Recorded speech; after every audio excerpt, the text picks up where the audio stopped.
마가복음 10장 32절에서 45절까지 섬김의 삶이라는 제목으로 같이 말씀을 나누겠습니다.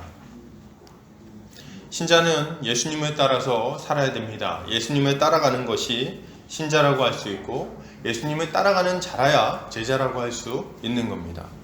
그러면 예수님을 따라가는 삶은 어떤 걸까요? 한마디로 하자면 바로 섬김의 삶입니다. 섬김의 삶. 사랑으로 이웃을 섬기는 삶이야말로 예수님을 따라 살아가는 사람의 모습이라고 말할 수 있는 거죠. 이것이야말로 믿음의 증거라고 할 수 있습니다. 우리 시대 가장 존경받는 목사님이신 존 스토트 목사님은 성경에서 가장 중요한 구절을 무엇이라고 생각하냐는 질문에 마가복음 10장 45절이라고 말씀하셨어요. 10장 45절 다시 한번 읽어볼까요? 자, 시작. 인자가 온 것은 섬김을 받으려 함이 아니라 도리어 섬기려 하고 자기 목숨을 많은 사람의 대속물로 주려 함이니라. 이게 가장 중요한 구절이라고 말씀하셨습니다. 왜요? 이 안에는 예수님이 하신 일의 본질이 무엇인지 그리고 그 결과 우리가 어떻게 살아가야 하는지가 아주 정확하게 나와 있기 때문에 그렇습니다. 주님은 높아지고자 하는 제자들에게 자신은 섬김을 받으러 온 것이 아니라 섬기기 위해 오셨다고 아주 분명하게 말씀하시죠. 주님은 어떻게 섬기셨죠? 본문에 보니까 주님은 십자가에서 다른 사람들을 살리기 위한 대속물로 자기 자신을 내어주셨다고 분명하게 말합니다. 이것이 주님이 보여주신 섬김의 모습인 거예요.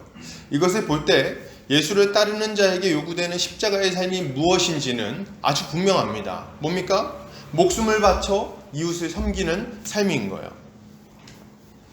문제는 우리가 주님을 따라간다고 말하기가 참 부끄러울 때가 있다는 거죠. 우리는 섬기기보다는 섬김을 받기를 원합니다. 저만 그런가요? 아니죠. 우리가 그렇다는 거예요. 아래에서 섬기기보다는 위에서 대접받기를 더 원하죠. 낮은 자리보다 높은 자리를 원하고 거기에 가려고 그렇게 아귀다툼을 합니다. 높아지려고 말이죠.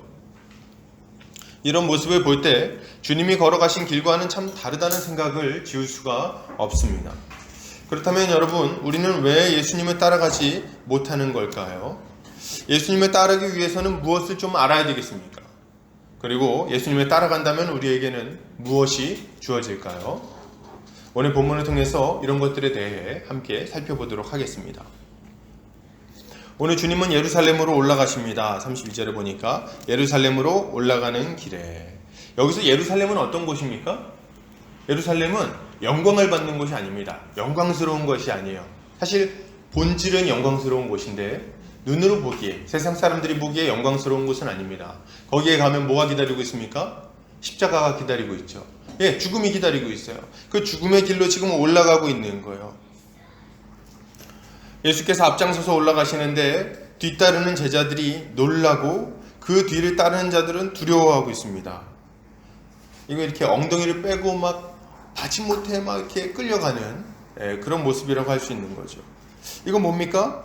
따르는 것도 아니고 따르지 않는 것도 아닌, 그죠? 그런 아주 애매모호한 자세로 지금 따라가고 있다는 거예요. 그저 막연한 두려움을 가지고 마지못해 가는 거죠. 주님이 이런 제자들을 불러냅니다. 그리고 다시 한번 명확하게 자신이 당할 일을 설명해 주세요. 예수님은 예루살렘에서 고난을 당하고 결국 십자가에 죽을 것이며 3일 만에 살아날 것이라고 분명하게 말씀하십니다. 사실 저는 이런 것들이 좀 잘 이해가 안 돼요. 애들이 잘 좀 약간 무서워하고 잘 못 따라올 것 같으면 보통 어떻게 합니까? 야, 너무 그렇게 걱정하지 마. 그렇게 큰 일은 아닐 거야. 네 지금 안 죽어. 무슨 얘기하면서 이렇게 좀 끌고 갈 법도 안 돼? 그렇게 안 하신다는 거예요. 우리 지금 뭐라고 말씀하십니까? 난 올라가면 분명히 죽을 거다. 반드시 고난을 받을 것이고 반드시 십자가에 달릴 것이다. 거기서 희롱을 당할 것이고 채찍질을 당할 것이고 침뱉음을 당할 것이다. 그리고 결국에는 죽을 거야. 너네 이걸 분명히 알고 따라와라. 주님은 애매모호한 태도로 따르는 것을 원하지 않으십니다. 예, 적당히 알고 따라오는 것, 잘 모르고 따라오는 것, 이런 거를 절대 원하지 않으신다는 거예요. 우리 주님 뭘 원하십니까? 예수님을 믿는다는 게 뭔지, 예수를 따른다는 게 뭔지, 예수님의 제자가 된다는 것이 뭔지 분명히 알고 따라오기를 바라세요. 예, 어중간한 태도를 바라지 않으신다는 거예요. 우리 주님은 정확히 비용 계산을 하고 결단하라고 강력하게 요청하십니다. 여러분, 지금도 제자들처럼 어중간한 모습으로 예수를 따르는 사람들이 꽤 있는 것 같아요. 무슨 말입니까? 지금 예수님 따르는 게 뭔지 분명하진 않은데 약간의 두려움은 있고, 그러나 잘 되고는 싶고, 그런데 또 따르는 게 좀 힘들 것 같긴 하고, 그러나 안 따를 수는 없는, 약간 이런 애매모호한, 어중간한, 믿는 것도 아니고 믿지 않는 것도 아닌 그런 상태로 따르는 사람들이 많다는 거예요. 한 발은 세상에 놓고 한 발은 교회에 놓고 어중간하게 말이죠. 이들은 예수를 믿는 것도 같지만 사실은 안 믿는 것도 같은 그런 모습이죠. 이런 상태를 유지하는 경우가 많습니다. 예수를 믿고 복음 받고 싶은데, 다른 말로 하면 천국은 가고 싶은데, 그런데 고난은 받기 싫은, 그런데 혹시 고난이 없을 수도 있지 않나 하는 어떤 막연한 기대, 그런 걸 가지고 이렇게 교회를 다니는 그런 사람들이 많이 있다는 거예요. 우리도 혹시 이런 상태에 있을 수도 있어요. 교회 다니면 좋다니까 그냥 다니긴 하는데 사실 꼭 그렇게 고난을 받지는 않아도 되지 않을까? 이상한 상태. 여러분, 이런 상태를 방치하면 안 되겠습니다. 여러분, 아멘으로 받으세요? 이렇게 어중간하게 따라가면 안 됩니다. 세상에 한 발, 예수님한테 한 발, 따를까 말까 이렇게 하는 거는 멈추세요. 그런 신앙생활은 그만두셔야 됩니다. 우리 주님은 이것을 원하지 않으세요. 이런 상태를 가지고 있으면 결국엔 어떻게 됩니까? 결국에는 결정적인 순간에 예수를 버리게 됐어요. 어떨 때요? 예기치 못했던 고난이 찾아올 때, 내가 원했던 복을 얻지 못할 때, 세상적으로 성공하지 못하게 되었을 때, 그때 예수님을 정말 냉정하게 버리게 되어 있습니다. 그렇기 때문에 우리는 처음부터 예수를 따르는 것이 무엇인지 확실히 배우고, 그리고 결단하고 주님을 따라야 돼요. 여러분, 제가 보니까 왜 이렇게 어중간한 신앙생활들을 할까 보니까 그 큰 이유 중에 하나는 잘못된 가르침이 있습니다. 여러분, 교회 다니는 분들 안에 이런 잘못된 가르침을 가르치는 분들이 있어요. 뭐요? 예수 믿는 것은 잘 되는 것이다. 책도 나왔죠? 잘 되는 나. 책 제목이 잘 되는 나예요. 긍정의 힘. 이런 거. 그래가지고 예수를 믿으면 잘 된다는 거예요. 예수 믿으면 건강하고, 예수 믿으면 실패하지 않고, 예수 믿으면 세상에서도 높은 자리에 올라갈 수 있다고 가르치는 그런 가르침들이 정말 너무나도 많이 있는 것 같습니다. 그리고 그런 가르침이 은근슬쩍 믿음이 연약한 지체들의 믿음을 무너뜨리고 있는 거죠. 이런 악한 가르침들을 주의하셔야 돼요. 두 번째로는 이런 잘못된 가르침을 배워서 그런 경우가 있고, 두 번째는 처음에는 예수 믿는 게 뭔지 알고 잘 따라가고 있었는데 마음이 둔해져서 믿음을 잃어버리는 경우가 있습니다. 처음에는 잘 따라가다가 중간에 믿음이 약해져 버린 거예요. 그래가지고 이런 모습을 가질 수가 있는 거죠. 마음이 둔해져서 믿음을 잃어버릴 수 있다.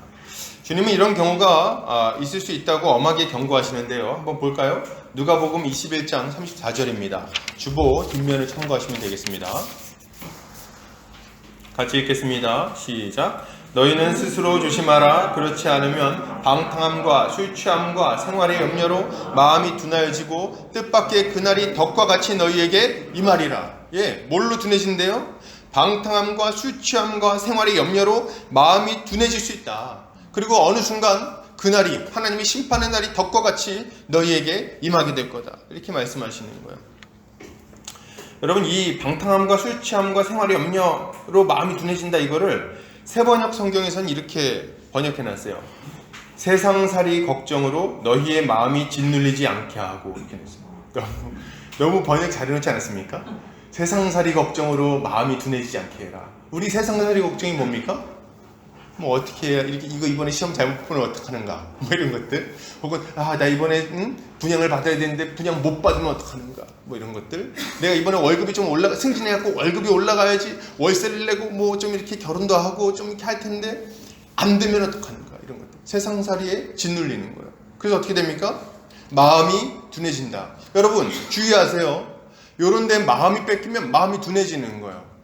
세상 것들에 마음을 뺏기면 예수님을 제대로 볼 수가 없습니다. 집세 걱정, 월급 걱정, 애들 걱정. 애들 걱정도 심해요. 예수님 생각을 못하게 돼요. 거기 한번 빠지면, 그거 걱정하다 보면 예수님 생각이 다 날아가 버리죠. 그러면 자연스럽게 세상 사람들이 걱정하는 것에 따라가게 되어 있습니다. 시간이 지나면 지날수록 점점 더 세상 사람들처럼 이기적으로 살아가게 되어 있는 거예요.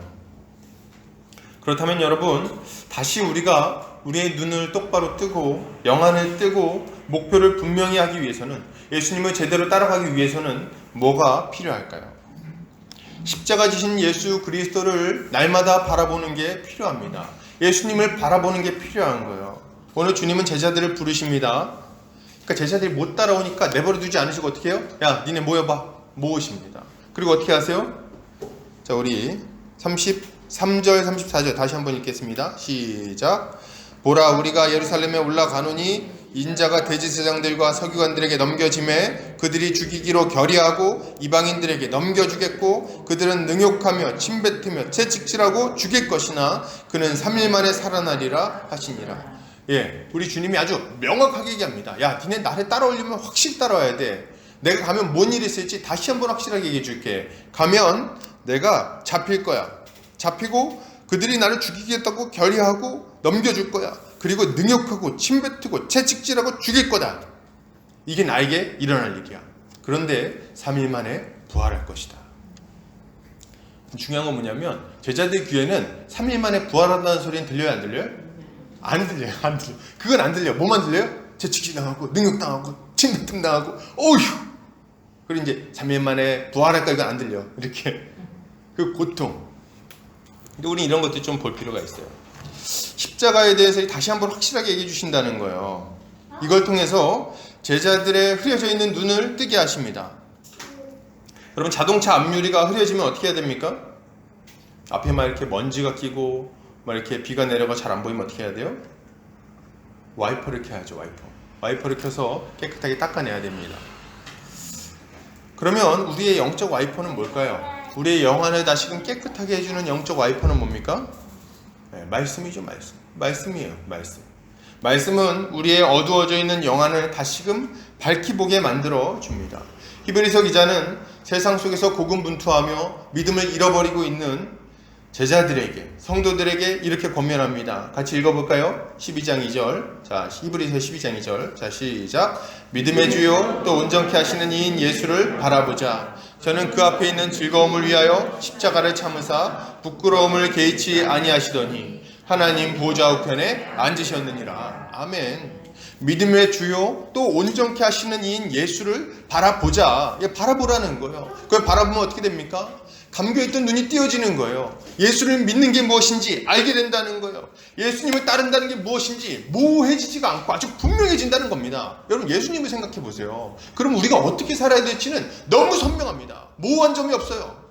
세상에서 성공한다고요? 예수님을 좀 보세요. 세상에서 높아지겠다고요? 예수님을 좀 생각해 보십시오.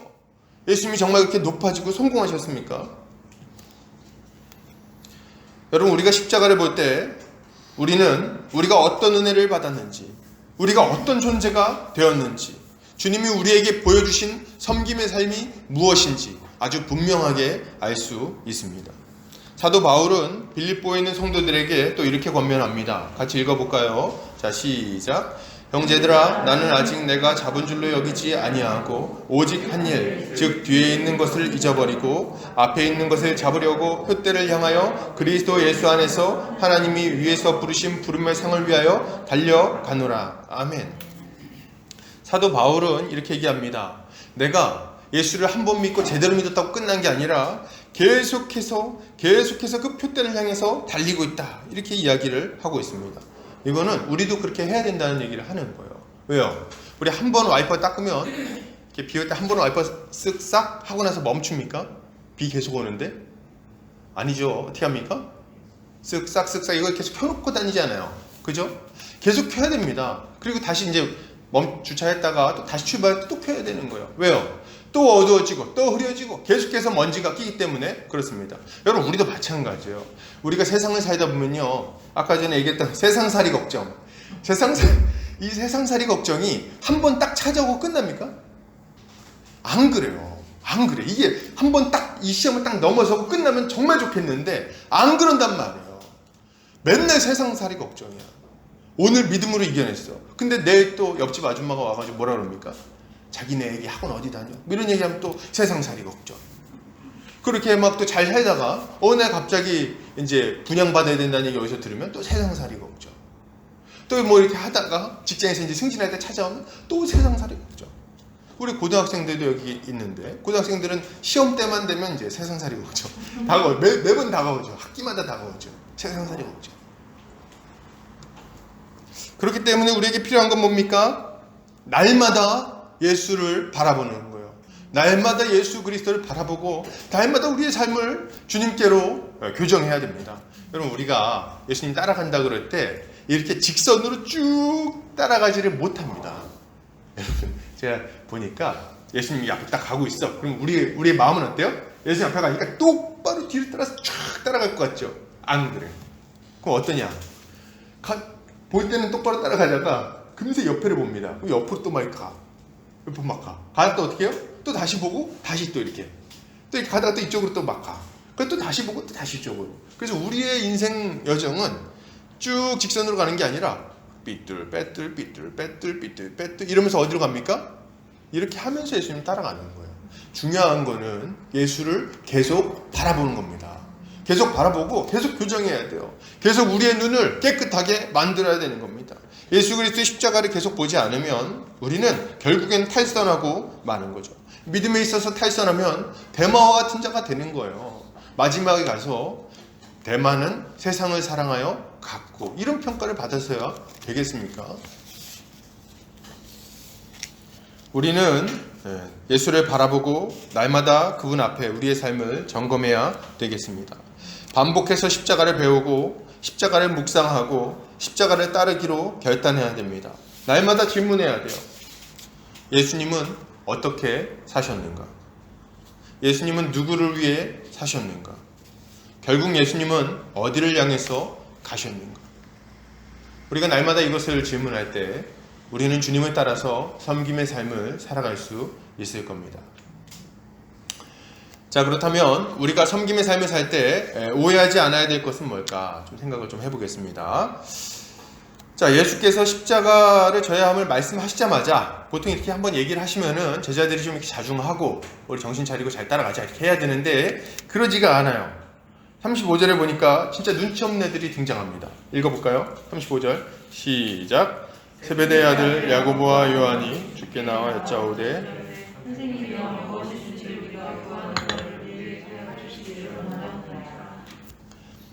얘네들이 갑자기 등장해갖고 우리가 원하는 바를 해주십시오 이렇게 얘기하는 비장하게 뭘까요?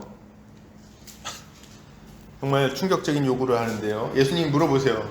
중요한 얘기하는데 왜 끼어들어? 이렇게 하면서 너에게 뭘 해주길 원하냐? 이렇게 물어보세요. 그때 얘들 대답이 기가 막힙니다. 37절 읽어볼게요. 자, 시작. 여짜오되 주의 영광 중에서 우리는 하나는 주의 우편에 하나는 좌편에 함께 하여 주옵소서. 여러분 이게 얼마나 우스꽝스러운 장면인지 좀 약간 감이 오십니까? 요즘 방금 전에 뭐 얘기하셨어요?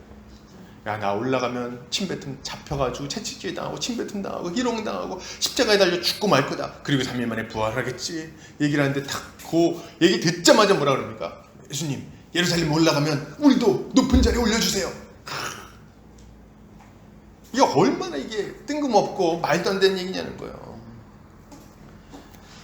주님의 영광 중에서 좌편과 우편에 앉게 해달라. 예수님을 잘 따를 테니까 나중에 높은 자리 달라는 얘기입니다. 지금 이 사람들은요 예수님이 실제로 십자가에 달릴 거라고 생각을 하는 것 같아요? 안 하는 것 같아요? 안 하는 거예요. 이거를 약간 비유 같은 걸로 생각을 하는 겁니다. 예수님 진짜 큰 고난 당하나 보다. 진짜 큰 어려움 당하나 보다. 그리고 그 큰 어려움을 극복하고 그리고 그 부활의 영광스러움을 지금은 쟁취하시겠구나. 그 고난 내가 같이 할 테니까 그 어려움 내가 같이 할 테니까 우리도 좀 올려주세요. 이렇게 지금 얘기를 하는 거죠. 이 얘기 딱 하자마자 예수님이 너무 어이가 없으니까 38절에 뭐라 그러십니까? 같이 읽어볼게요. 시작. 예수께서 이르시되 너희는 너희가 구하는 것을 알지 못하는도다. 내가 마시는 잔을 너희가 마실 수 있으며 내가 받는 세례를 너희가 받을 수 있느냐. 이게 진짜 저는 이 장면을 보면 약간 좀 우습다는 생각이 좀 들어요. 예수님 너무 어이가 없는. 야, 니네 지금 니네가 구하는 게 뭔지 알아?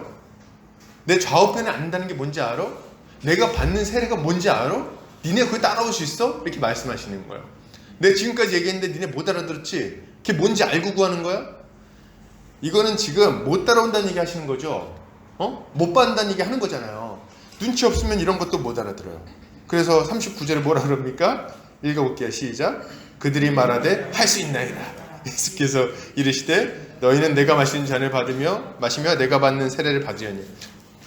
여기서 할 수 있나이다 이 말이 나오면은 안 되는 거예요. 근데 여기서 할 수 있습니다 탁 얘기하는 거죠. 무모한 도전이라고 할 수 있어요. 정말 무모한 도전. 이에 대한 예수님의 반응은 아주 참 어이가 없다 이런 반응이죠. 여러분, 예수님은 이 사람들이 자기가 구하는 게 뭔지 알지 못한다고 말씀하셨어요. 근데 지금도 우리를 보면서 이렇게 얘기하실지 모르겠어요. 이 사람들과 똑같은 오해를 하는 사람들이 있다는 거죠. 어떤 오해입니까? 예수님을 따라 순종하면, 잘 들으세요, 섬김의 삶을 지금 잘 살면, 고난의 길을 조금만 걸으면 우리 주님이 언젠가 좋은 걸로 갚아주실 거야. 이런 생각. 지금 좀 고생하면 나중에 좋아질 거야. 이런 생각 하는 분들 좀 있죠. 쥐구멍에도 벼뜰날 있다고 지금 좀 고생이지만 젊어 고생 사서하고 나중에는 정승처럼 떵떵거리며 살 거다. 우리 주님이 갚아주실 거다. 이런 생각 많이 하지 않습니까? 여러분, 제가 분명하게 하나 말씀드릴 수 있는 게 있어요. 그게 뭐냐면 하나님은 우리가 원하는 방식으로 우리에게 갚아주신다고 약속하신 적이 없습니다. 여러분, 하나님은 우리가 뭘 원하느냐는 좀 별개의 문제겠지만 일반적으로 세상에서 높아지는 거, 성공하는 거, 부자 되는 걸로 우리한테 갚아주신다고 약속하신 적이 없어요. 여러분, 그런 적이 없단 말이에요. 하나님이 약속하시지 않은 걸 가지고 헛된 기대를 하지 않으셨으면 좋겠습니다. 세상의 성공이나 부유함, 인기 등으로 우리한테 복 주신다는 말씀을 하신 적이 없어요. 우리가 이런 것들을 기대하고 주님을 따르고 있다면 우리 주님의 십자가 앞에서 아주 크게 실망하고 낙심하게 될 겁니다. 주님은 야고보와 요한에게 이렇게 물어보십니다. 너희가 내가 받는 잔과 세례를 받을 수 있느냐? 예수님이 받으시는 잔은 무슨 잔이에요? 하나님의 진노의 잔입니다. 하나님의 진노의 잔이에요. 주가 받으시는 세례는 무슨 세례입니까? 죽음의 세례예요. 죽음의 세례.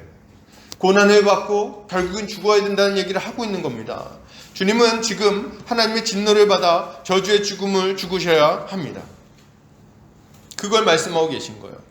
예수님의 잔과 세례가 십자가를 의미한다면 예수님의 좌우편에 앉는 건 뭡니까? 십자가의 좌우편에 달리는 거예요.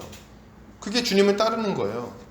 이 땅에서 높은 자리에 올라갈 것을 이야기하는 제자들은 지금 아무것도 이해하지 못하고 있는 거예요. 그럼 십자가 지는 삶은 뭡니까? 십자가 지는 삶은 예수를 사랑하고 이웃을 사랑하는 마음으로 죽기까지 섬기는 삶입니다. 다시, 죽기까지 섬기는 삶. 그게 뭐예요? 십자가의 삶입니다. 십자가의 길이에요. 그게 우리 주님을 따르는 거예요. 십자가 지는 삶의 끝에는 고난 후의 성공이 아니라 뭐가 기다리고 있어요? 죽음이 기다리고 있는 거예요. 여러분, 이거 너무 분명한 거예요. 너희가 자기 십자가를 지고 나를 따르라 이렇게 하잖아요. 그 십자가는 뭐냐면 그 꼭대기에 가서 자기가 매달릴 십자가입니다. 지고 가다가 멈추는 게 아니에요. 지고 가면 어떻게 해요? 거기에 딱 못 박혀가지고 매달려야 끝나는 겁니다. 십자가 지는 삶은 십자가를 지고 죽는 삶이에요. 결국엔 죽는 거라는 거예요. 여러분, 신자의 삶에는 고난 후의 성공이 아니라 고난 후에 영광스러운 죽음이 기다리고 있습니다. 이걸 분명히 좀 아셨으면 좋겠어요. 제가 이제 많이 오해하는 게 뭔가 봤더니 이거였어요. 야, 지금 왜 이렇게 고난이 있으니까 왜 이렇게 힘들까요? 언젠가 좋은 날 있겠죠? 이런 얘기 하시는 분들이 있어요. 여러분, 계속 힘들 겁니다. 십자가 지는 삶은요, 일정 기간을 말하지 않아요. 일정 기간 딱 지고 그 다음부터는 영광스러운 게 아닙니다. 뭐예요? 십자가 지는 삶은 우리의 인생 전체를 통틀어서 이야기하는 거예요. 우리가 예수를 믿은 순간부터 우리가 하나님 앞에 가는 그 순간까지 우리는 뭐 해야 됩니까? 계속 십자가를 지고 걸어가야 되는 거예요. 지금 십자가 지면 나중에 영광스러워지겠지? 여기 있는 이 제자들과 똑같은 생각을 하고 있는 겁니다. 여러분, 그렇지 않아요. 우리의 인생 전체가 십자가 지는 삶이고 우리 인생의 마지막에는 영광스러운 죽음이 기다리고 있을 거예요. 여러분, 우리는 종종 우리가 십자가 지는 삶을, 섬김의 삶을 살았으니까 하나님이 갚아주셔야 한다고 생각하고 기대하는 경우가 있습니다. 지금 이렇게 고생하고 섬겼는데 좀 갚아주셔야지. 참 안타까운 일이에요. 여러분, 하나님은 우리에게 빚진 일이 없습니다. 하나님은 우리한테 빚진 게 하나도 없어요. 우리가 하나님한테 빚졌지. 하나님을 빚쟁이처럼 여기고 그분에게 무엇인가를 요구하는 것은 하나님께서 독생자를 우리에게 보내심으로 하늘에 속한 모든 신령한 복을 주셨다는 것을 정면으로 부정하는 얘기예요. 이제 와가지고 뭘 달라고요? 뭐요? 자기 아들 줬는데 뭘 더 달라는 겁니까? 자기 아들과 함께 모든 것을 이미 선물로 줬는데 더 달라고 말하는 것은 안 받았다는 얘기랑 뭐가 다릅니까? 여러분, 이걸 분명히 알아야지. 우리는 우리의 섬김을 근거로 하나님께 어떠한 것도 요구할 수 없다는 것을 분명히 알아야 됩니다. 지금 열심히 살면 복 받는다고요? 누가 그럽니까? 지금 헌금 많이 하면 만배로 갚아준다고요? 누가 그럽니까? 저도 그런 얘기 좀 하고 싶지만 그 거짓말이에요. 그런 얘기 하면 좀 이렇게 좀 매력적인가요? 만배로 갚아준다. 지금 100원 했으니까 만배면 얼마야? 100만 원인가? 그렇게 그 아주 얄팍하게 그지없는 그런 말들. 거짓말입니다, 여러분. 분명히 말할게요. 거짓말이에요. 그럼 거짓말 믿지 마세요. 하나님이 언제 1,000원짜리 주면 얼마야? 계산이 안 되는데 1,000원짜리 내면 1,000만 원 준다고 언제 그랬어요? 언제? 그런 말 없어요. 하나님은 나중에 너 잘하면 내가 나중에 줄게 이렇게 한 적이 없어요. 어떻게 하셨는지 아십니까? 우리가 아직 예수님을 안 믿을 때, 예수님을 거절하고 원수 됐을 때, 예수님 욕하고 예수 같은 사람이 어딨냐고, 응? 예수 같은 인간이 나를 위해서 뭘 했냐고 이렇게 욕할 때 우리를 위해서 십자가에 죽으셨고 우리의 모든 죄를 용서해 주셨고 우리 하나님의 자녀 삼으셨고 하나님 안에 있는 모든 부유함을 자신 안에서 우리에게 먼저 주셨습니다. 먼저 선불이에요, 선불. 그리고 나서 어떻게 합니까? 다 받았지? 따라와. 이렇게 얘기하신다는 거예요. 이제 와갖고 제가 잘 따라가고 있으니까 좀 주시죠. 뭘 안 받았나요? 왜 그런 말 하냔 말이에요. 여러분, 우리는 우리의 공로가 아니라 예수 안에서 하나님의 자녀됨을 근거해서 하나님께 기도하고 응답받는 겁니다. 우리의 공로를 근거로 하는 게 아니에요. 우리는 이런 공로주의 신앙을 빨리 버려야 됩니다. 이런 얄팍하고 천박한 신앙을 당장 버려야 돼요. 하나님이 이미 주셨으면 믿고 감사하고 감사함으로 기도하여 받는 것이 우리의 신앙이죠. 이거 아주 분명히 아셔야 돼요. 여러분, 십자가 지는 삶은 이 땅에 복을 가져오는 도구가 아닙니다. 하나님이 우리를 구원하신 목적이라고 말할 수 있어요. 오히려 십자가 지는 삶 자체가 목적이에요. 여러분, 하나님 우리가 그런 삶을 살길 바라셨어요. 디도서에서 사도 바울은 하나님이 우리를 구원하신 이유를 이렇게 설명합니다. 같이 읽어볼까요? 디도서 2장 14절입니다. 읽겠습니다. 시작. 그가 우리를 대신하여 자신을 주심은 모든 불법에서 우리를 속량하시고 우리를 깨끗하게 하사 선한 일을 열심히 하는 자기 백성이 되게 하려 하심이라. 아멘. 뭐예요? 우리를 모든 불법에서 속량해내시고 깨끗하게 만들어가지고 선한 일을 열심히 하는 하나님의 백성으로 삼으려고 하셨다는 거예요. 이게 뭐예요? 목적이라는 거예요. 우리 구원한 목적이 여기에 있다. 우리가 예수님처럼 하나님께 순종하며 이웃을 섬기는 거룩한 백성으로 살아가도록 만드는 것. 이게 목적이에요. 주님은 우리가 이런 삶을 살도록 하기 위해서 이 땅에 오셨어요. 우리가 거룩한 삶을 살면 그 삶 자체가, 우리가 섬김의 삶을 살면 그 삶 자체가 우리 하나님의 은혜의 목적을 성취하고 있는 겁니다. 그러니까 이제 꼭 잘하고 있는 거예요. 그렇게 살면 돼. 하나님 우리 구원한 이유를 성취하며 살아가는 거예요. 그게 이제 와가지고 이제 성취했으니까 뭘 주시겠습니까? 이건 안 어울리는 거예요. 바울은 이렇게 얘기를 했죠. 그리고 여기서 한 가지 우리가 더 기억할 것이 있어요. 그것은 십자가를 지는 섬김의 삶이 고통스러운 것이 아니라는 거예요. 약간 고통이 있어요. 섬기다 보면 어려움이 있죠. 그러나 그게 다는 아닙니다. 섬김의 삶은 그 자체로 우리에게 지극한 기쁨과 만족을 가지고 온다는 거예요. 여러분, 이걸 아셔야 돼요. 이거 중요한 얘기입니다. 여러분, 우리가 예수님 따라서 십자가의 길을 걸어가면 맨날 울고 슬프고 짜증나고 막 그럴 것 같죠? 그럴 것 같아요? 여러분, 안 그래. 안 그렇다는 거예요. 예수님 따라서 막 가면 순종하는 거 힘들고 막 섬기는 거 짜증나 힘들어 죽겠네. 이딴 거 뭐하러 나한테 이거 하려고 나 시켰구나. 막 이거 하려고 이거 시키려고 나 구원했구나. 이렇게 막 짜증이 혹시 나십니까? 안 그렇다는 거예요. 우리가 형제 자매를 섬기면 그것은 우리에게 예상치 못했던 예기치 못했던 놀라운 기쁨을 가지고 옵니다. 우리는 섬김의 삶을 살아서 그것으로 복을 받는 게 아니에요. 그 대가로 말씀에 순종하는 섬김의 삶을 살 때 우리는 그 삶을 통해서 기쁨을 누립니다.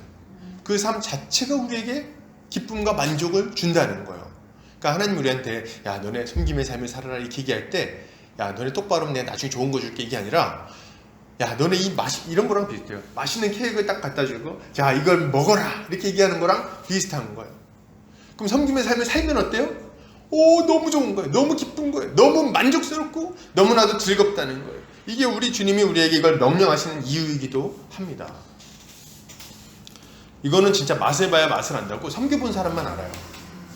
혹시 이웃을 섬겨본 경험이 없으십니까? 그럼 몰라요. 섬겨보면 알아요. 연약한 지체들, 응?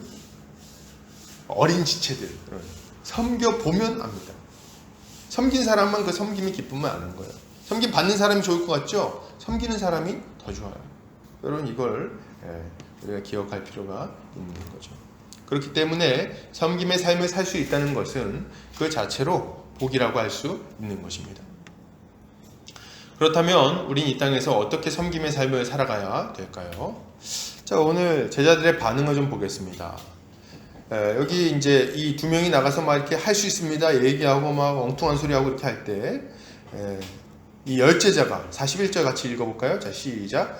열제자가 듣고 야고보와 요한에 대하여 화를 내거늘. 이게 뭡니까? 10명이 마음이 어때요? 똑같아. 이 두 명이 좀 기회를 잘 본 거예요. 얘네들이 좀 눈치 게임 하면 이기는 애들이죠, 애들은. 그래서 먼저 나서가지고 이렇게 하는 눈치 빠른 애들이고 나머지 애들은 좀 둔했어. 그래서 아유 내가 먼저 했어야 되는데 이러고 막 짜증을 내고 있는 거죠.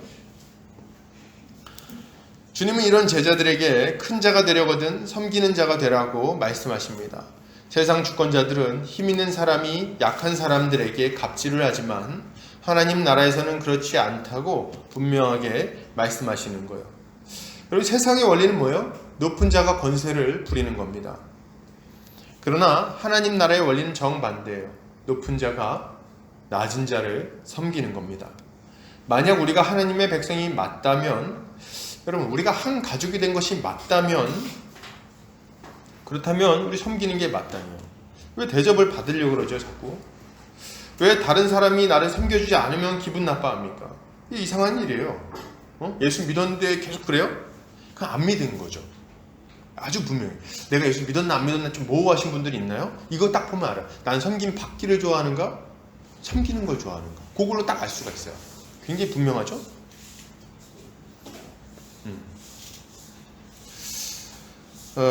여러분 천국의 원리는 높은 사람이 능력 많은 사람이 더 많은 사람을 섬기는 것이 마땅하다고 말해요. 생각해 보세요. 가족 중에서 누가 가장 많이 섬겨야 될까요? 우리가 가족이라 그러면 가족 안에서는 누가 제일 많이 섬겨요?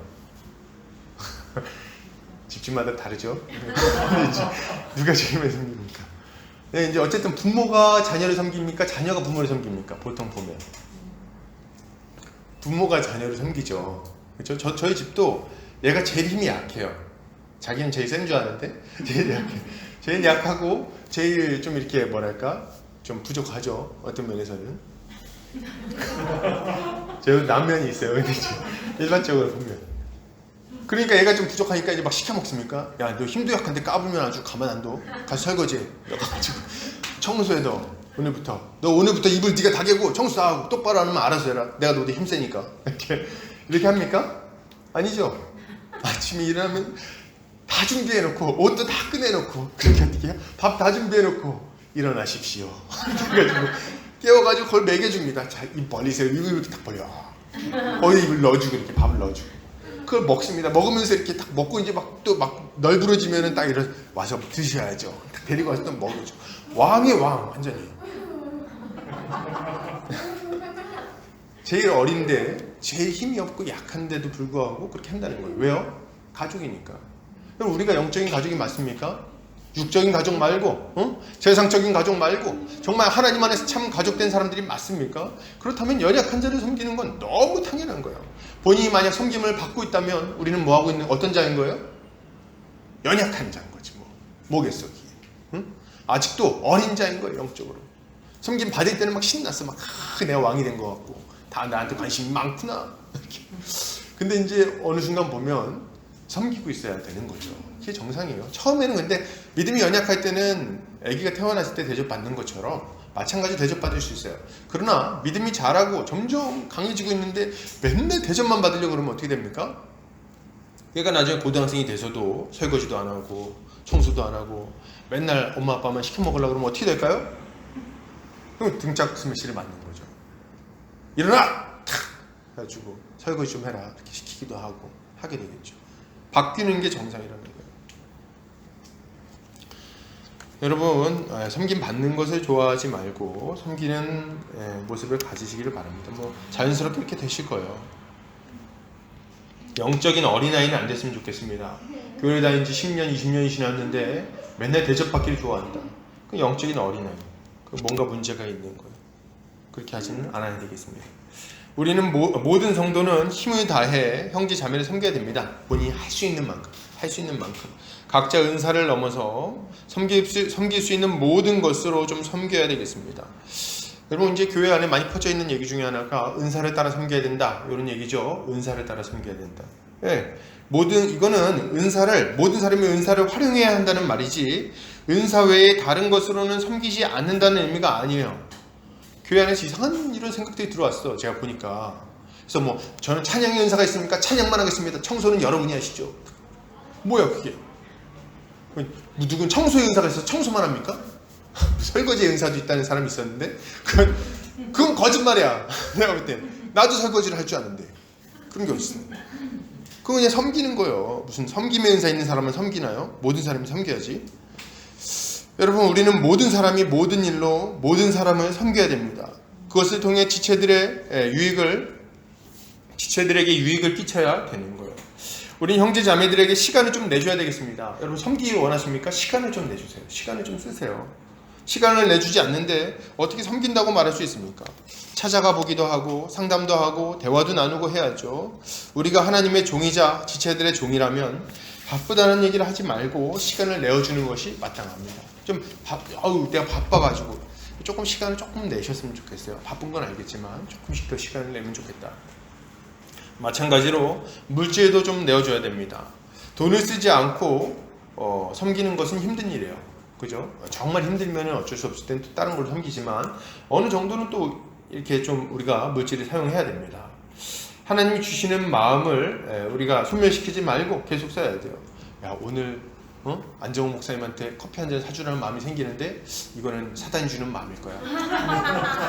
뒤로. 이건 말이 안 된다는 거야. 이런 바보 같은 짓을 하지 말고 이건 내가 오버하는 걸 거야. 그러지 말고 그럴 때는 이렇게 사주는 거죠. 돈을 써야 되는 거예요. 저 이렇게 좀 어렵다면 빼빼로라도 사가지고 마음을 표현해야 되는 거죠. 우리는 모든 일에 진심을 다해서 해야 되겠습니다. 그럼 어디까지 섬겨야 됩니까? 우리 주님은 자신이 섬기기 위해 다른 사람을 살리기 위해서 자기 목숨을 대속물로 내어주신다고까지 말씀하십니다. 예, 우리 지체를 섬길 때 어디까지 섬겨야 되는 겁니까? 어디까지 섬기면 돼요? 어디가 충분한 겁니까? 얼마나 해야 충분한 거예요? 예, 죽으면 충분한 거예요. 죽기 전에는 충분하지 않은 거예요.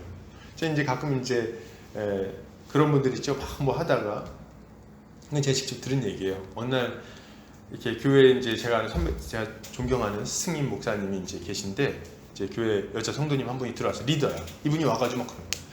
목사님, 저기 그 성도님 있잖아요. 제가 정말 참을 만큼 참았습니다. 저 정말 할 만큼 했어요. 이렇게 얘기하신 거예요. 그랬더니 목사님이 이렇게 얘기하시답니다. 더 해. 이렇게 얘기를 하셨다는 거예요. 왜요? 안 죽었잖아요. 아직 안 죽었잖아요. 그럼 뭐예요? 더 할 수 있다는 거예요. 저만 합니까? 이렇게 얘기할 때, 아니 다른 사람들도 여러분을 위해서 많이 죽어주지 않았습니까? 그죠? 만약 다른 사람들이 우리 위해서 죽어주지 않았다면, 누군가 우리를 위해서 눈물을 흘리지 않았다면 우리가 여기 없을 거 아니에요. 우리 주님이 우리를 위해서 죽어주지 않았다면 우리가 어떻게 예수를 믿습니까? 어떻게 구원을 받나요? 또 우리 주님이 다 하셨잖아요, 이미. 그래요. 감사합니다. 벌써 다 봤는데 이제 거의 끝나가는데 새로 보나요? 당황스럽네요. 다시 새로 보기는 어렵습니다. 이제 여기까지만 하겠습니다. 자, 그래서 우리가 열심히 섬겨야 된다. 이런 생각을 하는 거예요. 여러분, 열심히 해야 돼요. 우리가 이웃을 섬기다가 어려움을 겪는다면 비로소 우리에게는 확실한 믿음의 증거가 생겼다고 할 수 있을 겁니다. 이것이야말로 예수를 믿는 자에게 나타나는 예수의 흔적이라고 할 수 있어요. 여러분, 이게 진짜 성흔입니다. 성흔. 여러분, 천주교에서 막 손바닥에 막 피가 이렇게 막 뻘겋게 되고 막 이렇게 이런 데서 피가 흐르면은 오, 거룩한 흔적이다 뭐 이렇게 얘기하는 걸 들으신 적이 있을 거예요. 미스테리 어쩌고 이런 거 볼 때. 네, 여러분, 그런 거는요 그냥 신비한 현상이지 성흔이 아닙니다. 진짜 거룩한 흔적은 뭡니까? 예수 그리스도를 믿음으로 말미암아 고난당하는 성도들의 삶, 그 고난의 흔적, 이것이야말로 진짜 거룩한 흔적이라고 볼 수 있는 거예요. 이것이야말로 믿음의 흔적이겠죠. 지체를 섬기다가 좀 뺨을 맞으셨나요? 예, 거룩한 흔적을 가지신 거예요. 지체를 섬기다가 좀 물질적으로 궁핍함을 좀 겪게 되셨나요? 좋아요. 거룩한 흔적을 가지고 있습니다. 우리 주님이 그것을 기쁘게 받아주실 거예요. 이걸 알고 열심히 지체를 섬기는 성도님들 되시기를 바랍니다. 결론을 드립니다. 예수를 따라가기를 바랍니다. 섬김의 삶을 살기 위해 십자가를 지신 우리 주님을 따라갑시다. 주께서 먼저 섬기셨으니 우리도 가는 것이 마땅합니다. 주님이 우리에게 성령을 주셨으니 우리는 따라갈 수 있습니다. 그런 능력이 이미 우리 안에 주어졌어요. 그 충만한 은혜를 힘입어 날마다 섬김의 삶을 살아가는 우리 성도님들 되시기를 주님의 이름으로 축복합니다. 아멘. 같이 기도하겠습니다.